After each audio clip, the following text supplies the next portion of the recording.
Howdy ho! It feels like this week went by so fast. We are already here for our weekend reflection message again in the blink of an eye. Welcome, welcome. Well, we are in the year of the horse and the fire horse, in fact, and it has felt every bit like we are tearing and a ripping and a roaring, rootin' tootin' and a scootin' through this year, and it's like I can barely catch my breath, but I feel like once we get to the end of this year, I'll feel like I look back on it and I'm going to be proud of what I did achieve and appreciate and gain and experience through the year. But it's going by so fast that it's almost like I need to pause and reflect and take stock of everything that has progressed and unfolded and blossomed this year so far. So, wow. So much energy right now as this Mercury retrograde has finally come to its completion. We completed our 3 narrow weeks or negative weeks under that pressure and time of testing and judgment. And we are feeling like that last little bit of that Mercury retrograde really felt like it just ripped from the depths anything nasty that was still lingering there and just pulled it forward and out. And so I don't know about you guys, but I was very emotional. You guys might remember seeing me on the videos those last few days, just like weeping, for many reasons and no reasons, right? So it was a real purge. But on the other side of it, it's like I feel a little bit tired. I feel a little bit of relief. I feel very cleansed. And it's funny too, because last night, my Kabbalah class that I was watching, we were talking about the significance of windows in time that open up weekly, monthly, quarterly, through the year, yearly. And my teacher was just pointing out that like every month, our new moon resets we get like a yearly reset by that sign on a monthly new moon. And so this month's new moon, the past month we've just gone through, was Cancer. And so we had our reset for our internal realm and our emotional realm. And so I definitely feel that. Now, coming out of these 3 weeks of testing, the Mercury retrograde, we're about to have Saturn go into retrograde. So it's like we've gotten a lot of stuff off of our mind, off our chest, off our soul, purged, cut, pruned, released, let go. Now we have clarity. We have a lay of the land and a good grasp about what's going on in the context of our life, what's not working, what we'd like to see change, what we ideally would rather, preferences. We might have even inklings of next steps or ideas or guidance or direction, right? So I feel a growing sense of hope coming into blossom.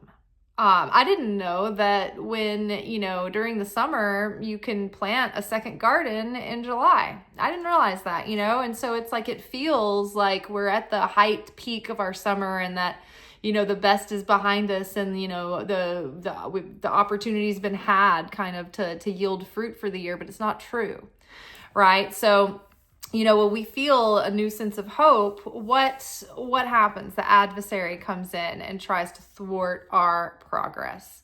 So I think that this reading today is speaking directly to that. I'm going to let you guys listen to the audio real quick and look at the spread, and then we're going to come back and unpack the cards. I'm excited about today.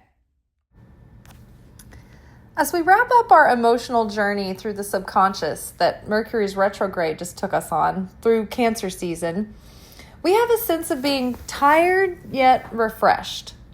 Imagine the feeling of relief one feels after a good cry. Our annual emotional reset was greatly magnified by a deep cleaning, compliments of Mercury.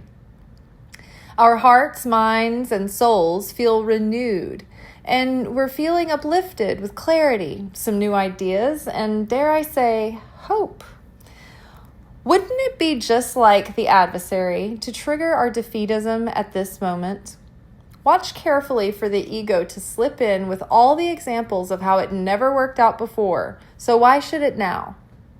If someone is throwing you a life raft, it may not give you immediate relief from the risk. or discomfort, but it's better than no life raft at all. And I don't know about you, but I'd rather paddle in a raft than sink in despair. We are frozen in a rut of fear and overwhelm, and we have an opportunity to follow a potentially really good idea. Don't do anything reactively. Pray humbly for guidance, and when you resonate with the truth, it will feel like something deep within you finds peace.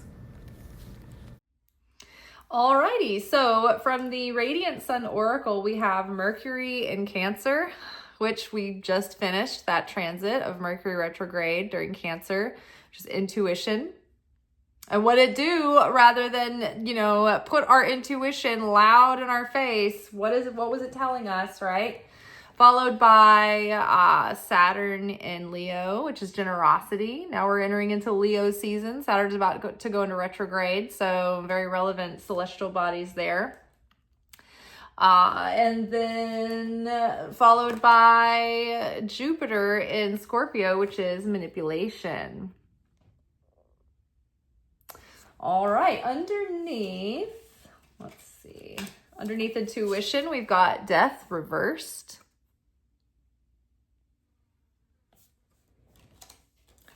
Underneath generosity, we have Seven of Cups reversed. And underneath manipulation, we have Nine of Swords. All right, so this retrograde was like turning the volume up on our intuition loud and clear. And the death card reversed represents like being stuck in a vibrational quagmire, being in a rut, not quite knowing how to make change or move forward, or just feeling like you're overwhelmed and you don't know how to take a step forward. You don't know how to change your situation. And now you're sitting and you're stagnating, and it's like this depression, and it's kind of perpetuating its own bad energy, right? And so this period of time has been showing us, okay, what is the death that's still lurking in our energy field, in our subconscious, in our unconscious, that's still perpetuating these patterns in our waking life that we have to live through. So I think that we were being shown, okay, parts of our life that there is things that need repair, or things that have a contamination or illness or sickness there. Areas of our life that have gone as far as they can and can't go any further. And so we have been being brought to a threshold from one level into the next.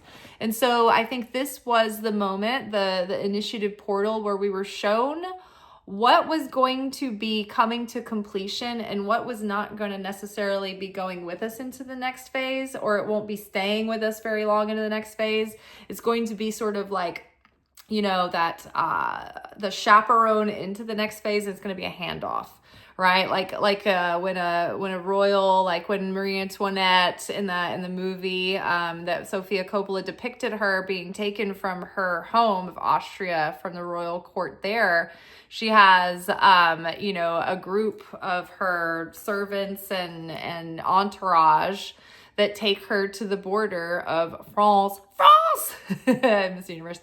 And they do like a whole thing where she takes everything off from her old country. She leaves nothing on. She completely goes bare. And then she crosses the border into France, and they adorn her with the royal vestments of her future. And they bring her forward into her new company of attendants. And they go from that point further into France to present her to the king. So it's like we are in that moment where we're stripping off the old identity and we are entering into a next phase, but there's a process in the handoff. And so we may have a period of time where we're juggling our old life with our new life that's becoming, in a state of becoming.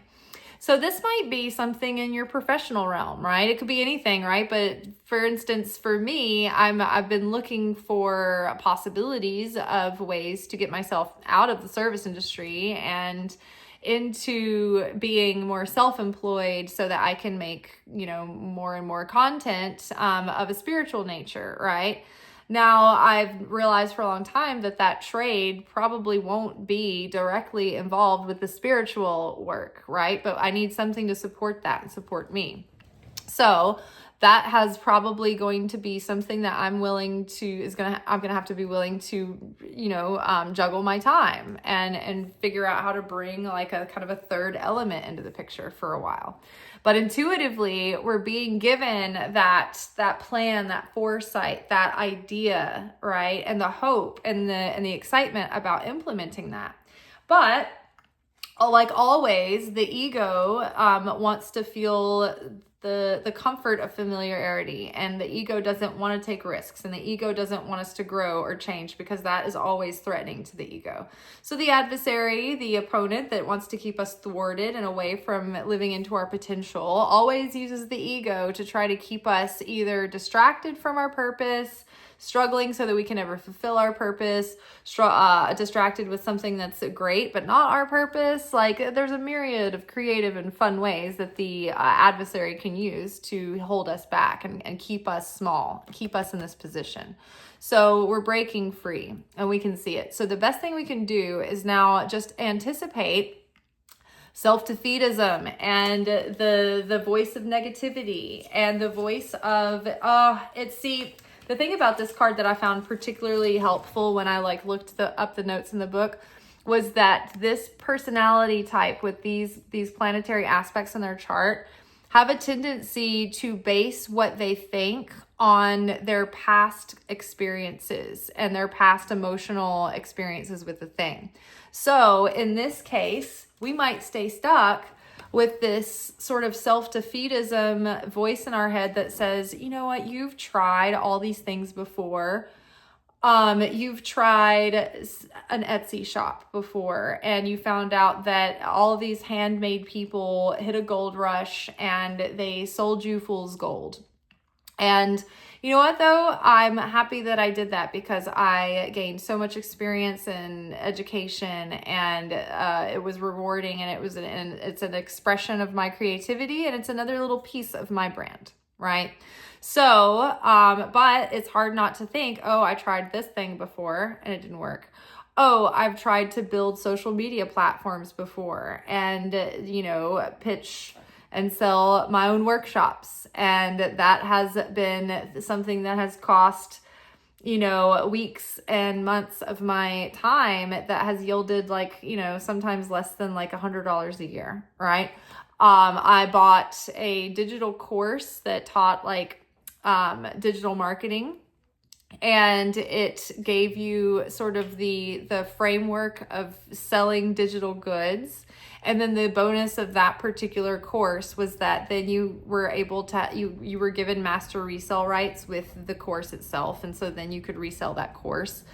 And it was for $500. And I found it to be, I guess, worth it for what I needed. I just needed a quick, I don't want to figure it out for myself. I just want you to tell me what to do and how to do it, and quick fix. And that was worth it to me.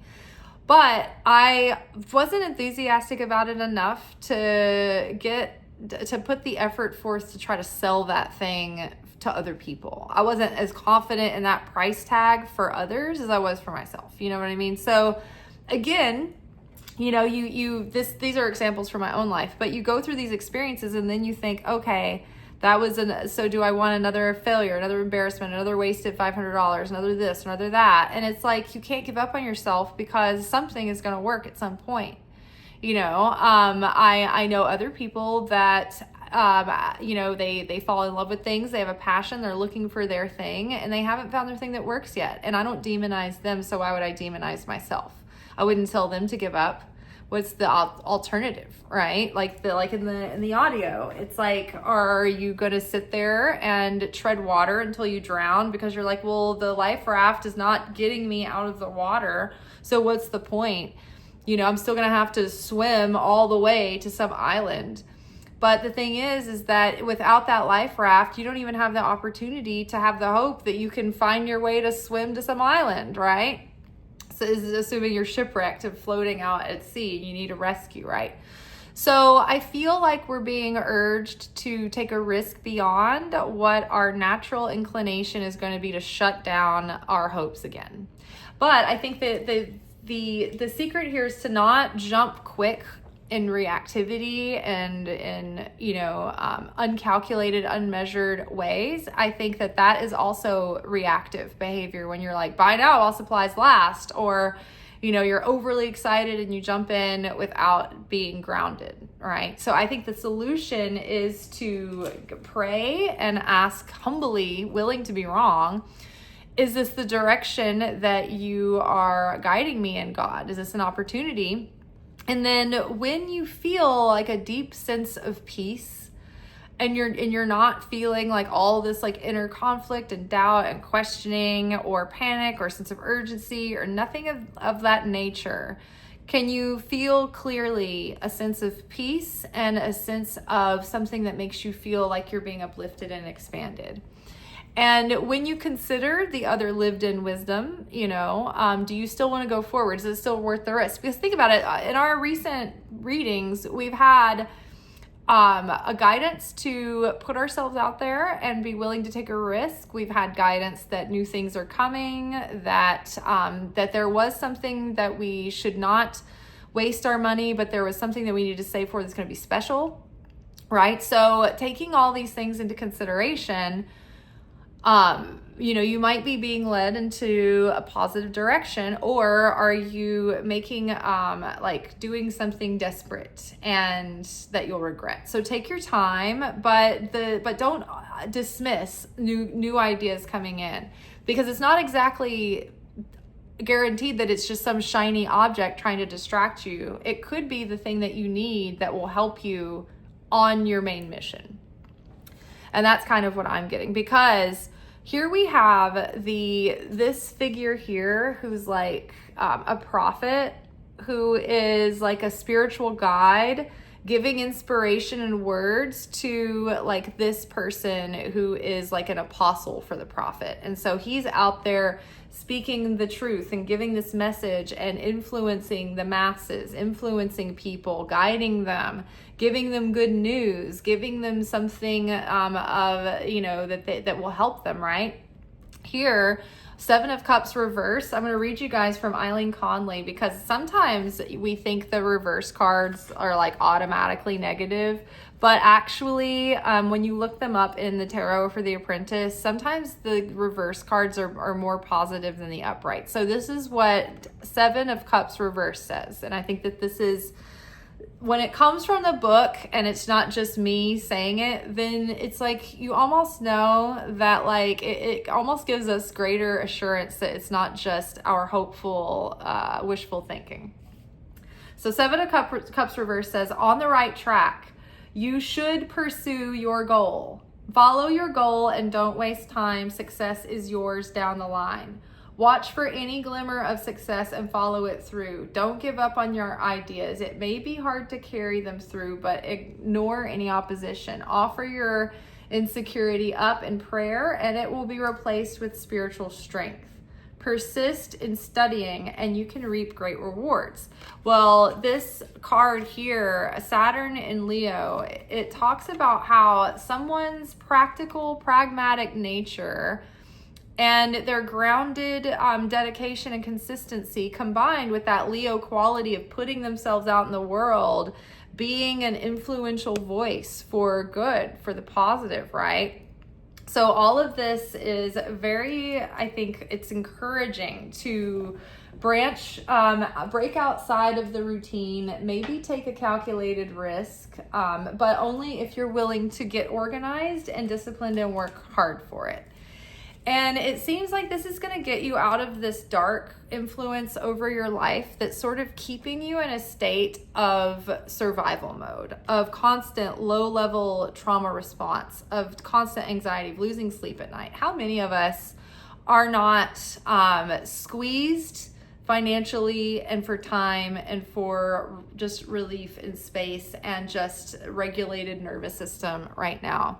And how many influences in the world and just that general demon of poverty and financial stress are keeping you manipulated and small and on the rat race, right? If you could break free of that dark weight over your life, what would it look like? What would you be doing? What could you do? What would you have the bandwidth to do? Right? So knowing that the world system is stacked against us, and it's literally stacked against us to manipulate us, to keep us under control, to keep us in a state of desperation, right? And then knowing that there are people out there that are charlatans that are cleaning up on that desperation. There might be some influence in your life that's keeping you that's kind of like pulling strings to keep you in the position that you're in for whatever reason. So we're getting out from under that. And there's a positive aspect to this card. It's like the Jupiter over Scorpio. It's like this, a way of having an influence over people and being able to have a positive impact, right? So you might, in a negative sense, Jupiter and Scorpio could magnify someone's negative tendency towards manipulation. And that might be the influence, the outer influence that is keeping you feeling like this, like, oh my gosh, I've got to break free from all of this dark energy that's around me, that's keeping me stuck. I need to break free from this.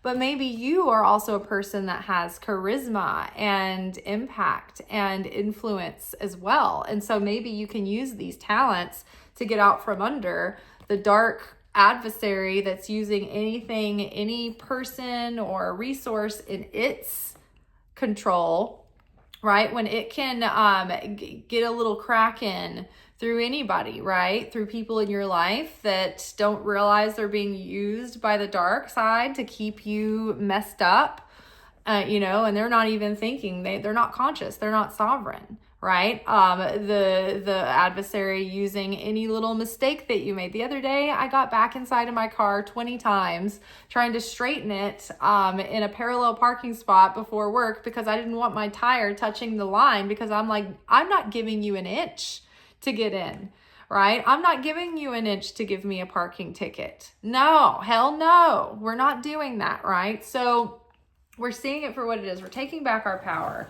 We are seeing that there's something about us in our intuition that's giving us a sense of hope, a sense of direction, and a sense of clarity around how we can utilize our skills and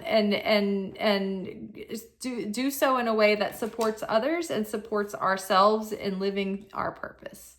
And by using that, we get out from under the manipulation of others, but then we claim our own voice and our own sovereignty. And that kind of gives us like this energetic upgrade, energetic glow up that's going to make us even more magnetic and charismatic and influential to others. And it's going to help us propel. So, if you're going to make an omelet, you got to break some eggs, right? So what eggs are you going to have to break, right? Are you going to have to, set aside some more time and break a sweat? Going to have to break open your wallet and invest in yourself a little bit and take that risk? Are you going to have to break your pride or break a fear or break a limiting belief?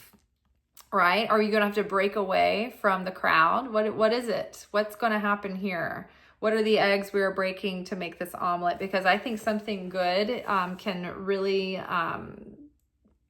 come to fruition right now. I think there's an opportunity that we weren't expecting, that the universe has been hinting, like, keep yourself loose and ready and like in that active like player stance, like an active like standing by.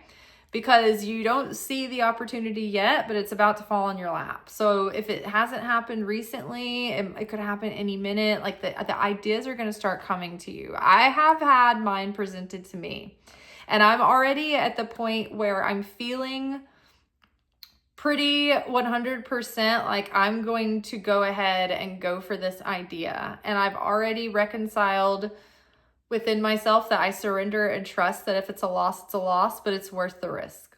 It's worth the try. So right now I'm just waiting on the creator to make me feel like it's the perfect timing, or to wait for the right moment to take the steps so that they'll play out in the best way possible. But I don't feel a sense of urgency. I feel like a calm that I can take the optimal time and steps the right way. So I would suggest that you do the same. I even did a Celtic cross reading for myself and about this specific issue, and I don't always do that. I usually just go with a little bit of mystery into the week using the readings that we're getting, and then I give myself one reading at the beginning of the week that's just like an overview. But I rarely go into the cards for like specific questions for myself. But today I did, and it reflected back a very positive answer. So we'll see how that goes. All right, you all, that is all for tonight. Shabbat Shalom. I hope you have a nice weekend. And I hope you are able to connect with a miracle. All right, and part of that is using this window in time, Friday night sundown to Saturday night sundown. Let go of thinking that you have to be productive during that time, and really surrender and rest and let yourself reset. And that will replenish your soul and your surrounding light for the week. That's going to bring you blessings. All right, y'all, that is all for now. Assuming we will be back together tomorrow night after work, Saturday night secret teachings. I usually post, I'm filming around midnight. Usually it's about an hour long episode, and then I edit and post it after that. So if you're a night owl, you might see it Saturday night like some people do, or Sunday morning. All right. We're in the Gospel of Thomas there, in the Gnostics. So that's always a fun episode. Well, see ya.